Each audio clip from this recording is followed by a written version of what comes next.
I want to see that cry for help and change actually become a movement of change, because that's the only thing that stops us from the slide that we're on. All right. Hi. What's up, Mom? How's it going? It's good. I got another Oliver Anthony for you. Okay. This one, this is like 2 weeks old now, but I want to go home. So It's the name of the song. 2 weeks old. You obviously know who this guy is. I mean, I do now. I want to see what you think. Okay. You ready? Yep. Well, if it weren't for my old dogs and the good Lord, they'd have me strung up in the psych ward. 'Cause every day living in this new world is one too many days to me. Son, we're on the brink of the next world war, and I don't think nobody's praying no more. And I ain't saying I know it for sure. I'm just down on my knees begging the Lord to take me home. I wanna go home. So I know from the last video, because I did watch a little interview with him, that he's saved, or he's got a religious, he's got a faith at this point, which I think is great. Everybody should be able to, like, you know, that's part of my beliefs. Live how you want, right? Right. I do struggle a little bit with the way faith pushes a fear base, with this idea that the world's coming to an end and let's all just escape and get out of here. I want to go home. I don't love that. And the reason why, and I'll say this and we'll just move on, is I grew up in the church. I grew up in religion. And I do remember a part of the Bible talking very clearly that faith, and this is just according to the Bible, so again, whatever religion you are, chalk it up, faith is not of the Lord. So I don't see how you can marry those two together and actually be living in faith. If you're afraid of the world coming to an end and you want to tap out. You said faith is not of the Lord, or fear? Sorry, yeah, fear. Okay. Thanks if I said fear that is wrong. not of the Lord. Fear is not of the Lord. So if you're buying into the fear that the world's coming to an end and you just want to like go home, but the Bible's very clear that fear is not of the Lord, what are you buying into? Are you actually buying into your faith, what the Lord says? Or I think those are in opposition to each other. So I struggle a little bit when I see people that have a faith message also perpetuating a fear message. I think though, like, I mean, because obviously I spent some time in the church. I'm spiritual. I think that like we've all been to that point where we're like, we just want to get out of here though. Yeah, I mean, we touched on that a little bit in a different video about how life is really hard and you get to a point where you want to tap out because it's very, very difficult. And maybe that's where he's going with this. And I don't think he's referencing like suicide or anything like that. I think it's more so just like, take me home. Like, I'm ready. Like, I'm so tired of how difficult things are. Yeah. I don't know. Maybe. Yeah. I mean, maybe we're not that far Yeah. yet. Okay. Wait. Okay. We gotta keep going. Don't know which road to go. It's been so long. I just know I didn't used to wake up feeling this way, cussing myself every damn day. There's always some kind of bill to pay. People just doing what the rich man say. I wanna go home.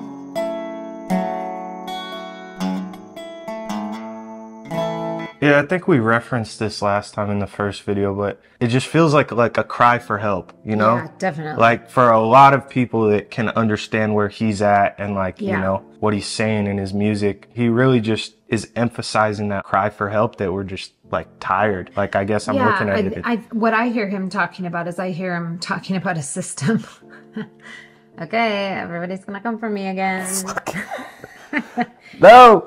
He's literally saying he's trying to just pay his bill and then like he's just doing what the rich men tell him, right? So you could go rich men politicians, but guess what? The rich men that are politicians are rich because of the corporations and the wealthy elite that run this country that are filling their pockets, getting them to push political agendas and laws that benefit the corporations and the rich people's pockets. So when you talk about the rich elite in DC, you're talking about the rich elite elite in this country. They are all one and the same. They're all working together. And those rich elite are rich elites because they run massive corporations that our tax code views as individuals and allows them to have a voting block of power. The beauty of this country is that you have the freedom to build a life for yourself and your own wealth. But the problem is, and this is what I think some people referenced, was crony capitalism. And let's just face it, we can put an extra little label on it, crony capitalism, but what it is it's capitalism without morals is what it is. It's capitalism that is taking advantage of humans, which is just another form of slavery. So we can go down that road too. But it's the idea that money, this is what I talked about, the power play of capitalism in this country. It's the fact that if you have the money, you can control the vote. And that's the problem, because what now he's talking about is like, he is miserable. His life is like difficult, which we're all experiencing, right?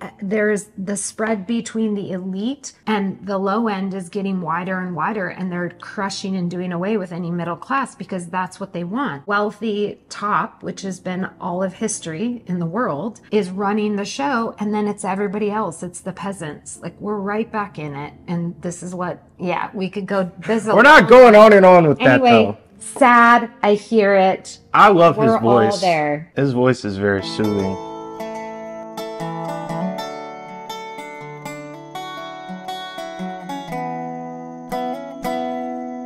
Now 4 generations farming the ground. Grandson sells it to a man out of town. And 2 weeks later, the trees go down. Only got concrete growing around. I wanna go home. I wanna go home. I don't know which road to go. It's been so long. I just know I didn't used to wake up feeling this way, cussing myself every damn day.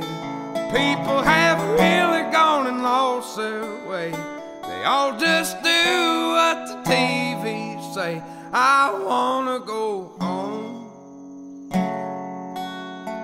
Yeah. So here's where it gets so awful, and this is where there's such a desperation and cry, right? Is as the tables have turned, as history has changed the way opportunity works in this country, rather than people banding together and recognizing where that needs to be adjusted, we turn on ourselves and we turn on each other's, which is what he's talking about, cussing himself, you know, like just doing whatever the TV says. We stop thinking for ourselves and we stop recognizing that we actually have more power and more say collectively. This is where I talked about collective power than they want us to believe we have. And that's the part of the Constitution that we talked about last time, where I says it wasn't written for the majority. A democracy, a true democracy, is run by the majority. A republic, which is what we have in this country, is run by a set of appointed or elected leaders. It's a group of people speaking on behalf of the majority, not run by the majority. True democracies have failed over history, which is why the Constitution was written the way it was, but it was also written the way it was because the argument amongst those that were for the Constitution, and mind you, we almost had a civil war over it. Some very famous people like Thomas Jefferson were not for it. The reason why it was written was because a true majority rule, which is what a democracy is, could have taken from the wealthy what they had accumulated. So the element of protection around individual wealth was a huge motivating factor. I don't disagree with that, but at the same time, you got to understand how that works when it starts to tiptoe its way into politics, which it was tiptoeing its way into politics from 1787. Should be a history teacher. I mean, I love history and I understand it. And you have to look at it all. But here we are again, not being able to put our finger on what the true issue is because we turn on ourselves and we turn on each other versus recognizing where the alignment has gone sideways in this country. Of course, they want us to fight each other. Correct. So they maintain power. Exactly. The minimum wage in this country as of today is $7.25. That is the national minimum wage. If minimum wage had kept up with inflation, which is the cost of living, people understand the cost of living, minimum wage should be $26 an hour. At a minimum, that's in a tiny town. If you're in a city, it's even more. So that's at a base. The national minimum wage should be $26 an hour. You used to be able to buy a home, a single family home, a rambler on a minimum wage job. You can't even do that with one person. So both people go to work, then you're paying childcare. Like, again, we got to understand where our problems are sourced, and it's not each other. You know, I love doing these. I love just giving you space to just talk. I know. All right, we're going. We're not the problem, you guys. I'm not your problem. You're not my problem. The problem is the system that's set up against all of us. And that's what we need to be addressing. That's a fact. There you go. I wanna go home.